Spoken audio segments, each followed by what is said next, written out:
Buenas noches, mi nombre es Tania Sánchez Coronado, soy directora general en Evidencia Forense. En este momento me encuentro junto a la doctora, ella es psiquiatra forense, Paola Barrientos. Ella es también parte del equipo de Evidencia Forense desde la ciudad de Santa Cruz. Hoy la doctora Paola Barrientos nos va a estar hablando sobre un tema que veo que vivimos constantemente todos los días, ya que nunca sabemos quién va a ser un agresor, quién puede ser un agresor en casos de violencia, cuál puede ser la personalidad de un agresor. Es por esto que la doctora para el día de hoy ha escogido el tema del abordaje pericial de un agresor en casos de violencia. Si ustedes desean realizar alguna pregunta, pueden dejar acá sus consultas. Pueden dejar todas las consultas que sean necesarias. Iremos respondiendo una por una el día de hoy. Por favor, nuevamente les digo, vayan compartiendo porque vamos a hablar de una forma extensa. A ver, cuando nosotros vemos las famosas denuncias por violencia en la ley 348, evidentemente que la mayoría de estas denuncias no es que sean falsas, más bien la mayoría de estas denuncias son ciertas. ¿Y qué es lo que viene de estas denuncias que son ciertas? Que hay personas que son víctimas de violencia física, como también de violencia psicológica, violencia económica, etcétera, diferentes tipos de violencia. En el relato de muchas personas, cuando uno presenta una denuncia, es lo que nos dicen. Él no parecía así. Cuando yo lo he conocido era un hombre normal. Es más, era sumamente tranquilo. Él nunca ha sido una persona violenta. Él nunca me agredía. Él con el tiempo ha ido cambiando.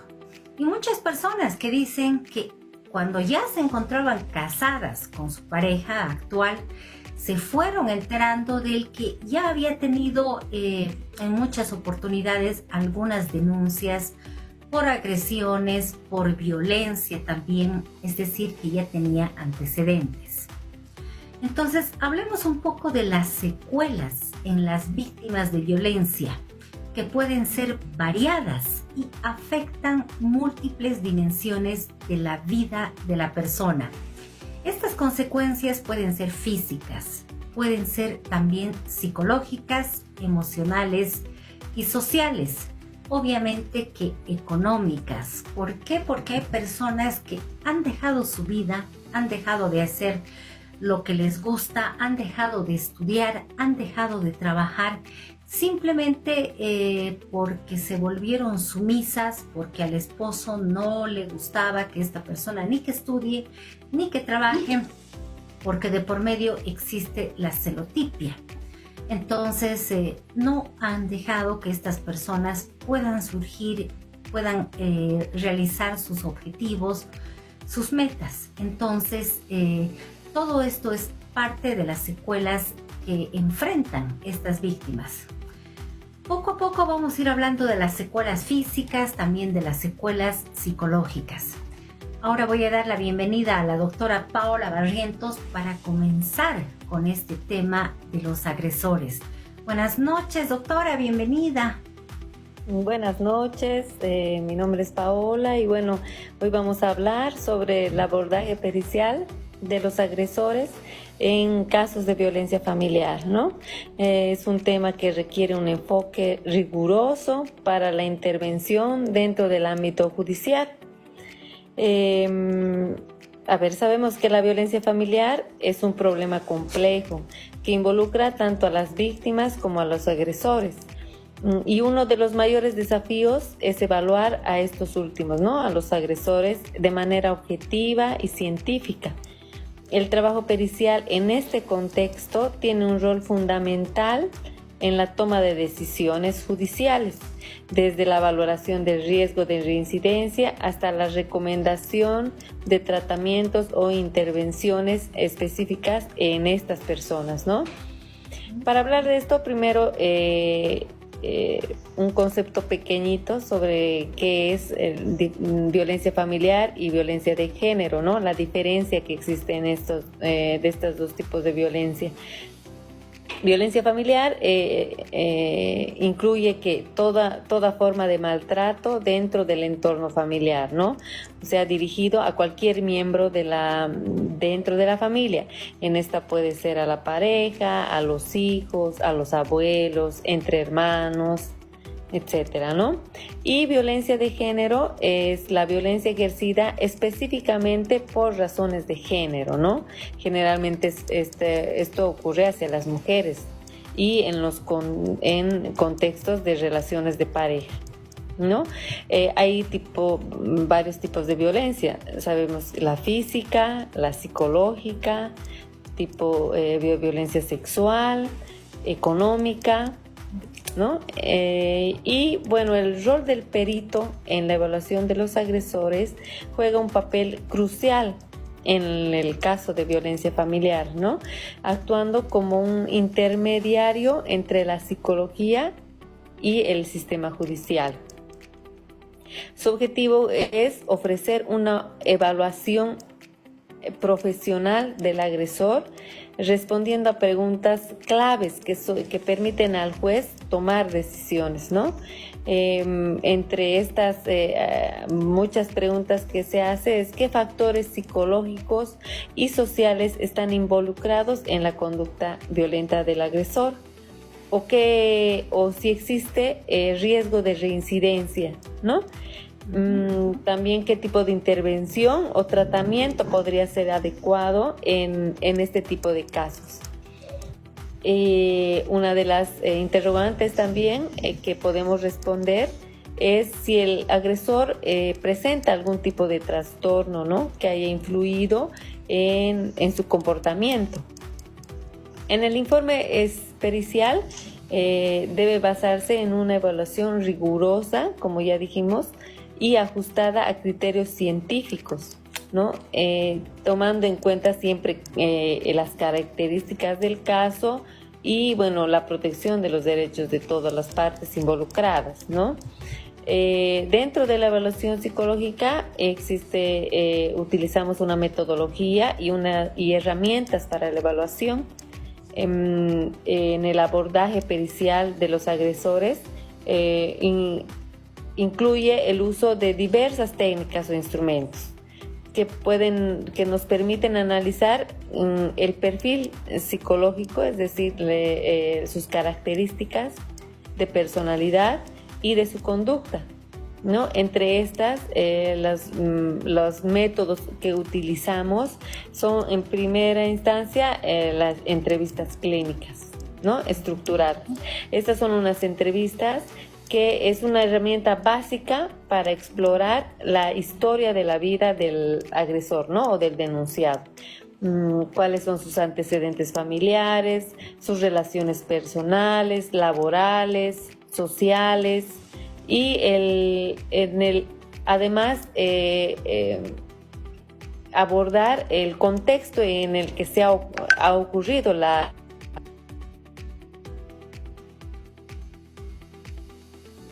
sobre el uso de sustancias, de episodios de violencia previos y la relación que ha existido con la víctima también, ¿no? Dentro de esta entrevista nosotros vamos a identificar los factores predisponentes y desencadenantes, ¿no? ¿Qué quiere decir con esto? Nosotros vamos a analizar los factores personales que pueden predisponer o activar comportamientos violentos. Uno de esos puede ser el consumo de sustancias, por ejemplo, ¿no? Es un factor predisponente para llegar a una conducta adecuado también de la ira o de situaciones de estrés. Afectan o puede dificultar para controlar estos impulsos o responder de manera agresiva a otras situaciones estresantes. También tenemos que evaluar la existencia de creencias y actitudes hacia el género que normaliza la violencia, ¿no? O que tratar de indagar sobre algún control que puede existir sobre la pareja, ¿no? Son creencias que un agresor indica o piensa o justifica quizás las conductas impulsivas, las conductas agresivas ante situaciones estresantes, ¿no? Ahora, dentro de esta tenemos que además indagar sobre las relaciones interpersonales, ¿no? En general, los problemas que pueda tener esta persona en las relaciones sociales, familiares, como ya dijimos anteriormente, y también un factor desencadenante podría ser el cambio de situación laboral, ¿no? O un cambio en el área económico o en la red de apoyo social.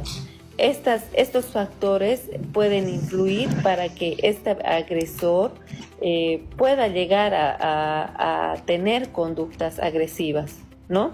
Entonces nosotros vamos a ir explorando todas las áreas cuando ya entramos a la evaluación con el agresor. Vamos a ir identificando todas estas conductas, ¿no? Además de esto, también debemos explorar la motivación, ¿no? Por la cual ha llegado a tener quizás conductas violentas con su pareja, ¿no? Y además el nivel de conciencia del daño que le ha afectado a la víctima, ¿no? Y cuál es su percepción del agresor. Esto es importante, ¿no? Ir explorando sobre el grado de responsabilidad que el agresor ha asumido y si bien minimiza o justifica estos actos violentos, ¿no? Además, también tenemos que ver si el agresor reconoce el impacto que ha tenido sus acciones sobre la víctima o sobre su entorno familiar. Quiere decir si, como ya dije anteriormente, se acepta su responsabilidad o niega sus acciones, ¿no? Por lo general, en varias evaluaciones a los agresores, muchos indican que no las han agredido, o si bien no estaban en el momento, que se han inventado o que ellos en ningún momento durante toda la relación de pareja nunca han sido agresivos, ¿no? Sin embargo, en los informes de las víctimas dice todo lo contrario, ¿no? Que son continuas las agresiones y que no es solo una, sino varias, ¿no? Y que va incrementando toda su violencia. Entonces es importante y necesario ver en los agresores si niegan las acciones o aceptan, ¿no? Además de ver el nivel de conciencia que le ha causado, ¿no? A la víctima. Y bueno, los intentos también de reparación, si él ha intentado después de aceptar, cómo ha intentado quizás de cambiar o de modificar estas conductas, ¿no? Todas estas actitudes del agresor influye para que pueda ver si probablemente más adelante pueda repetir esta conducta. ¿Ya? Ahora, por otro lado, además de la entrevista, que tenemos que tomar en cuenta que es nuestra herramienta principal, también nosotros nos basamos con el área psicométrica, ¿no? Que quiere decir que se utilizan varios test, baterías de test psicológicos que miden varios aspectos sobre agresividad, el control de impulsos, la empatía, el riesgo de violencia futura, si esta persona presentaría o no un trastorno de personalidad, ¿no? Y dentro de estas pruebas que utilizamos nosotros son muchas, ¿no? De personalidad. El MMPI-2, el MCMI-4, que es el último, el PAI, ¿no? Todos estos evalúan si la persona tuviese algún trastorno de personalidad, ¿no? Además, también se aplican instrumentos validados para medir el riesgo de reincidencia, ¿no? Este punto de pericia, que si bien en muchas evaluaciones nos solicita el juez, es para determinar si esta persona, saliendo, las personas que están detenidas, ¿no? Preventivamente, saliendo y quedando en libertad, si él va a ser un peligro para la víctima, ¿no? Y además si tiene o no, sabemos que peligrosidad es un tema en el área legal, ¿no? Y en psicología nosotros, como método alternativo, se habla de riesgo de violencia, ¿no? En este caso, riesgo de violencia de pareja. Entonces, en este caso, nosotros tenemos herramientas también que utilizamos para poder responder a este punto de pericia, ¿no? Entre esos está el HCR20, que es para el riesgo de violencia inespecífica, ¿no? En esto puede entrar en el tema de violencia familiar, a los hijos o entre hermanos, ¿no? Y uno específico de pareja, que es el SARA, ¿no? Este sí es para evaluar riesgo de violencia de pareja específicamente. ¿Ya? Estas herramientas nos permiten una evaluación exhaustiva, ¿no? Nos permiten determinar si un agresor tiene probabilidades de volver a ejercer violencia y que es esencial para proteger a la víctima y a la sociedad en general. Entonces, en esto podemos indicar que incluye dentro de esta evaluación, tenemos que ver rasgos de personalidad, ¿no? Si existe algún trastorno de personalidad y además ir evaluando todos los factores contextuales, como su situación social, sus relaciones interpersonales, y etcétera, ¿no? Debemos tomar en cuenta que tenemos que analizar en eso también los riesgos dinámicos y estáticos, ¿no? ¿A qué se refiere los dinámicos y estáticos? Los estáticos son factores de riesgo que no cambian con el tiempo y están relacionados con aspectos históricos, ¿no? O estructurales del individuo, ¿no? ¿Qué quiere decir? Esto lo vamos a tener mediante información y que influye, ¿no? En la probabilidad de reincidencia. Por ejemplo, la historia criminal, ¿no? El número de condenas previas, el tipo de delitos que ha cometido, la edad de inicio de la conducta delictiva. A menor edad de inicio, sabemos que hay mayor riesgo de reincidencia, ¿no? Antecedentes de violencia, esto incluye violencia doméstica, incluye escolar, social, la historia familiar también, ¿no? Influye los antecedentes de abuso y violencia que ha ocurrido en su etapa de la infancia, ¿no? Cuando él en la infancia, en la adolescencia, es decir, en su familia de origen debemos ver los antecedentes, si él ha sido víctima de algún tipo de abuso o violencia, ¿no? Además también algún trastorno, si esta persona presentaría como un trastorno de personalidad, antisocial. Todos estos son factores estáticos, ¿no?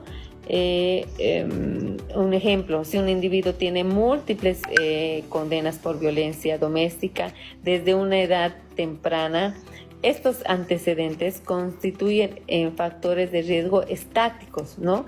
Que no se pueden alterar y además que indican una alta probabilidad de reincidencia, ¿no? Por un lado, esos son los estáticos. Los riesgos dinámicos, también nosotros debemos evaluar estos riesgos dinámicos, estos sí son factores que sí se pueden cambiar con el tiempo, ¿no? Y que además son susceptibles a intervención. Estos pueden ser actitudes, emociones, que pueden ser modificados mediante programas de tratamiento, intervenciones psicosociales, apoyo terapéutico, ¿no? Un ejemplo, si un individuo participa en un programa para el control de ira y desarrolla además en toda la terapia que se ha realizado habilidades para gestionar su agresividad,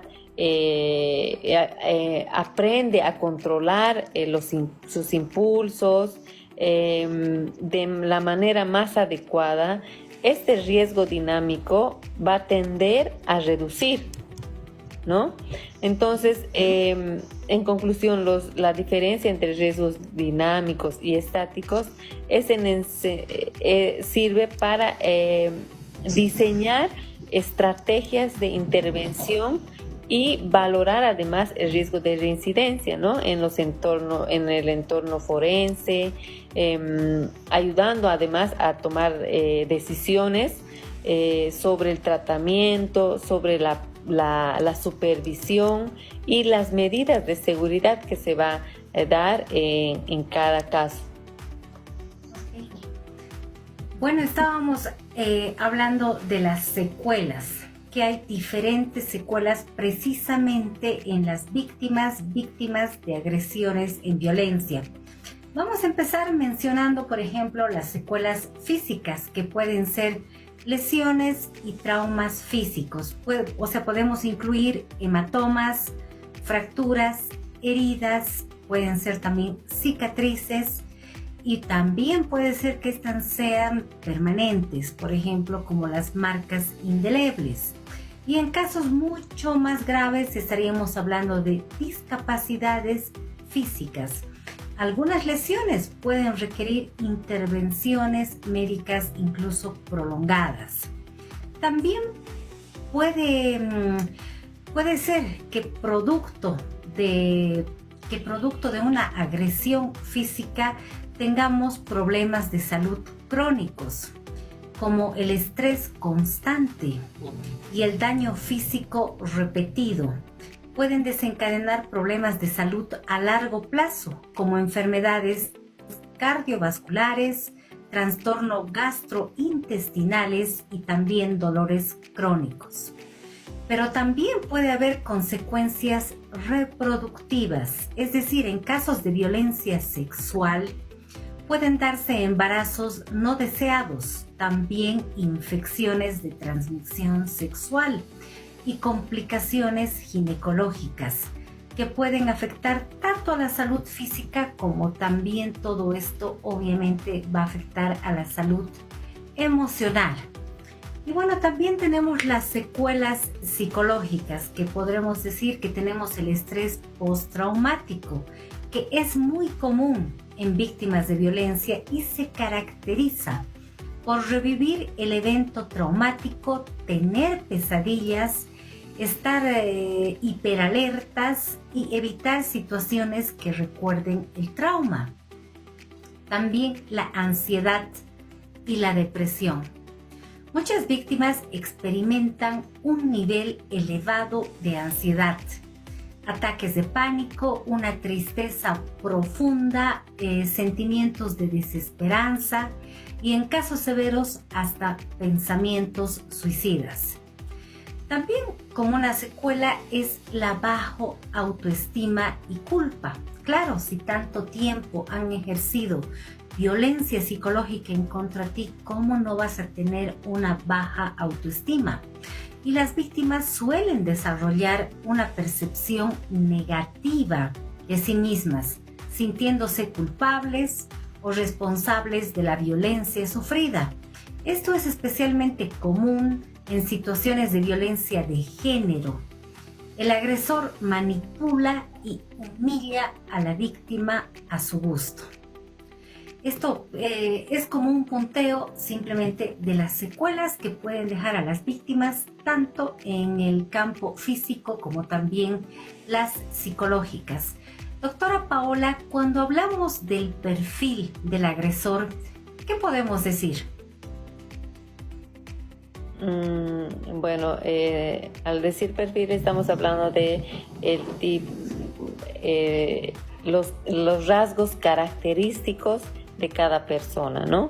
Es muy importante este tema abordar cuando hacemos una evaluación al agresor, qué tipo de personalidad tiene o qué tipo de características personales tiene esta persona, ¿no? Y si es que podría cometer o tener algunos ciertos comportamientos que puedan agredir o cometer estas conductas agresivas hacia su pareja, ¿no? En este caso. Ok, entonces, ¿qué es lo que más, digamos, una persona, una joven, porque como digo, no sabemos con quién vamos a acabar saliendo, no sabemos en realidad con quién estamos, cuáles son los puntos que deberían ser una alerta para que más o menos se dé cuenta que está saliendo con una persona agresiva? Perdón, no lo he entendido bien. ¿Cuáles son los puntos que nos debería tener alertas cuando salimos con alguien para poder determinar que estamos saliendo o que nos encontramos frente a una persona violenta o agresiva?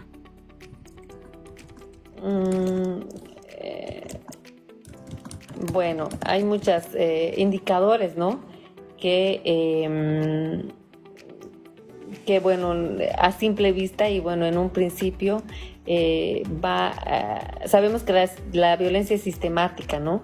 Y va poco a poco y de manera gradual aumentando este tipo de actitudes, conductas, las que hacen que uno al principio no las ve, ¿no? Sin embargo, las víctimas debemos tomar atención cuando la pareja intenta controlar sus actividades, ¿no? ¿Qué haces? ¿Con quién hablas? ¿Cómo gastas tu tiempo? Igual económicamente, ¿no? Entonces es un control de la persona, de todas las actividades que realiza, ¿no? Además también te limita, ¿no? Te aísla el contacto con las personas, con tus amigos, inclusive con tu familia, ¿no? De manera, en un principio, de manera sutil, ¿no? Hasta que logra cortar los lazos sociales de la víctima, ¿no? Hace un momento igual dije el control financiero, ¿no? Que el agresor controla el dinero, decide cuánto puedes gastar, incluso impedir que trabaje, ¿no? Generando una dependencia económica total con el agresor. Un indicador también son los celos, ¿no? Y la posesividad, los celos extremos. Si la pareja se muestra celosa de manera desproporcionada, incluso cuando no hay motivos, o acusa falsamente de infidelidad, ¿no? Esta es una señal de alerta. El ver a las parejas como una propiedad y no como a un igual es también, ¿no? Un indicador que todas las parejas deberíamos estar quizás alertas a cualquier actitud que quizás sea en un principio mínima. Ya nosotros debemos estar alertas, ¿no? Después vienen los insultos. Lógicamente esto es en un principio no va a haber, ¿no?, estas conductas, pero bueno, los insultos y el menosprecio, el agresor tiende a menospreciar o a insultar, haciendo quizás algún comentario despectivo sobre la apariencia o la inteligencia o las capacidades de la víctima, ¿no?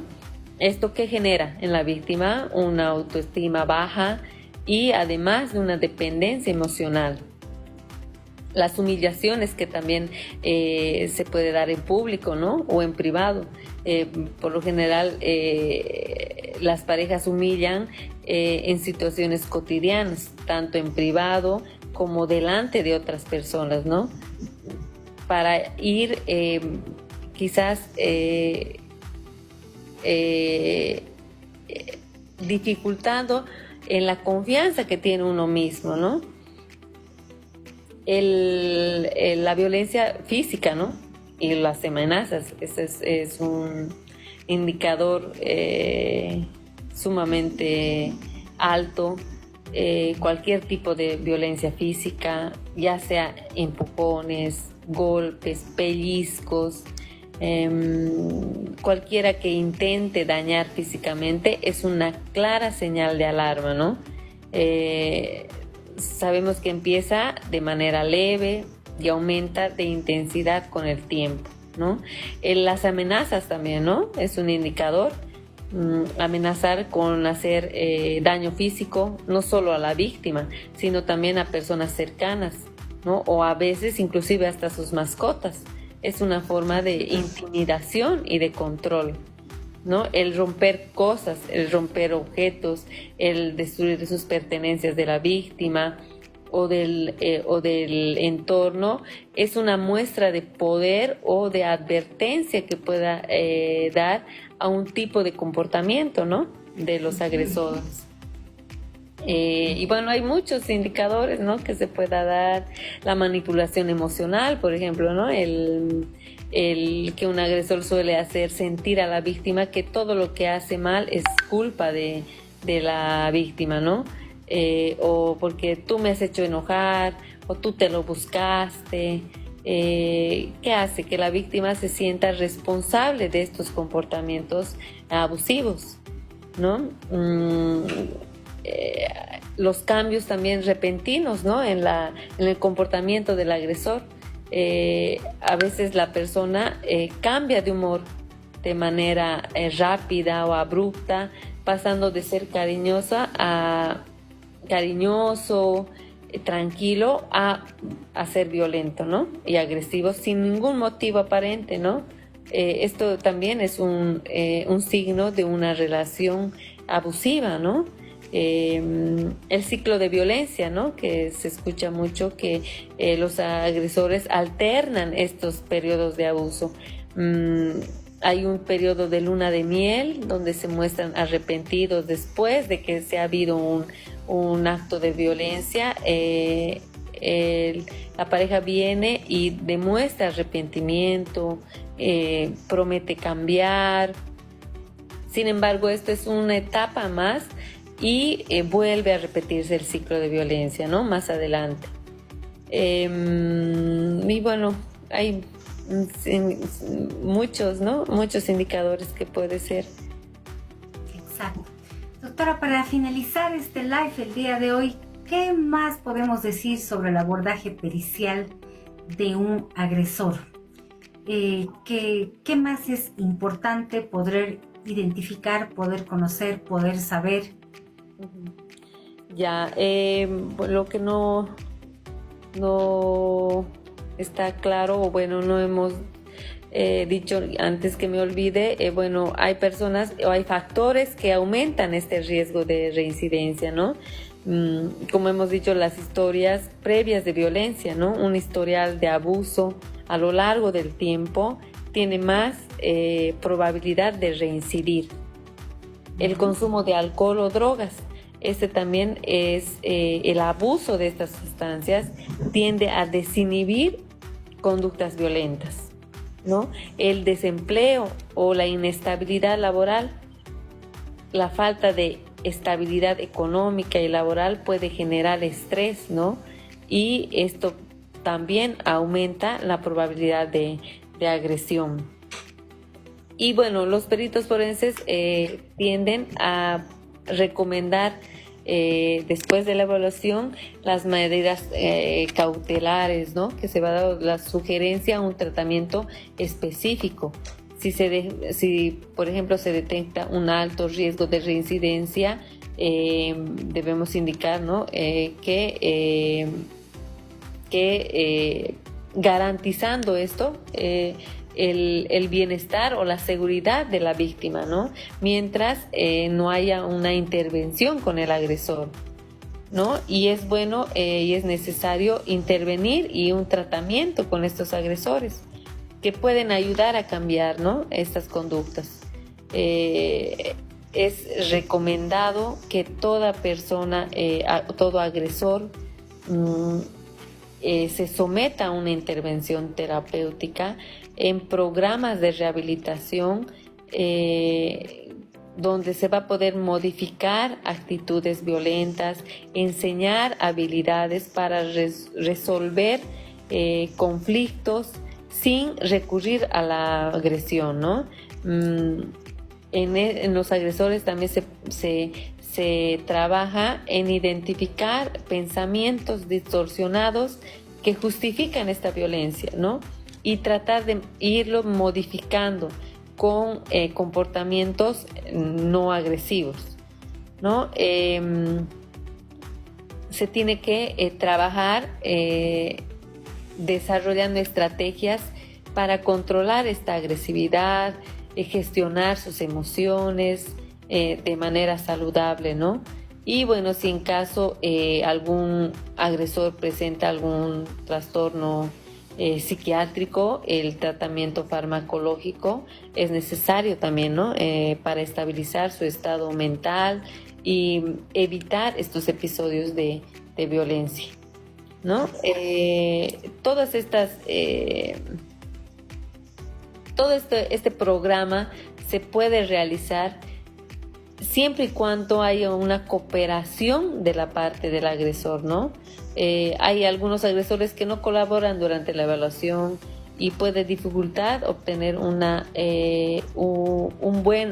mejor resultado, ¿no? Esas cosas me imagino, estos indicadores, o bueno, todo este abordaje se debe realizar en estas personas que son agresores en violencia familiar, si bien dentro del recinto si están detenidos o bien ya saliendo una vez terminado su condena, ellos es necesario que se sometan, ¿no? Para volver a ingresar en su hábitat, en el área donde se va a desarrollar. Es necesario, ¿no? Abordar todo esto.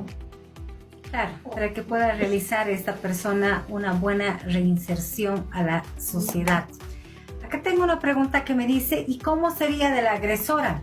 Yo creo que todo lo que hemos dicho es dirigiéndonos a ambos géneros, ¿no es cierto? Estamos hablando tanto de mujeres que pueden ser agresoras como de varones que también pueden ser agresores. Y otra consulta más que nos dicen es, ¿se puede hacer un peritaje post-mortem? ¿A qué se refiere?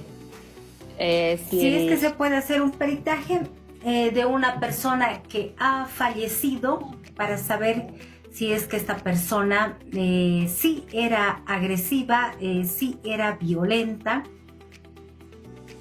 Ya, bueno, la evaluación se puede realizar tenemos que evaluar a la persona, ¿no? tiene que estar presente en la evaluación, en la entrevista donde vamos a tener contacto con esta persona, es donde se saca toda la información, ¿no? Entonces, y además de los instrumentos que se tiene que evaluar con el evaluado, ¿no? Con el agresor en este caso, ¿no? Entonces tiene que estar presente para evaluar el riesgo de reincidencia, y bueno, todos los la agresividad, la ira, impulsividad, ¿no? Doctora, por ejemplo, pero en un proceso de feminicidio con la autopsia psicológica. Ya en la autopsia psicológica se evalúa a la víctima, ¿no? Todo es un estudio retrospectivo de la persona que ha fallecido, ¿no? Y bueno, se utiliza en casos de cuando está en duda cuando está en duda el fallecimiento de la persona, ¿no? Si bien ha sido por un impulsado o bueno, un tema de suicidio o bueno, ha sido, ¿no? En el área de feminicidio. Ya, perfecto, bueno, esta era mi duda. En todo caso, le agradezco, doctora Paola Barrientos, a todas las personas que deseen un peritaje psicológico, que probablemente se encuentren en un proceso judicial. Evidencia Forense, la primera empresa en peritajes privada de Bolivia, ofrece los servicios de diferentes peritos: documentología, accidentología, médico forense, psicología, psiquiatría forense, informática forense, toxicología, etc. ¿Dónde nos pueden encontrar? Al 775-72008. Pueden realizar sus consultas y agendar el psicólogo que ustedes estén necesitando según el proceso judicial en el que se encuentren. Muchas gracias, doctora Paola. Hasta una próxima oportunidad con un tema diferente. Gracias por la atención y por acompañarnos durante la presentación. Espero que la información compartida les haya sido útil y bueno, hasta una próxima. Igualmente, muy buenas noches a todos. Hasta una próxima oportunidad.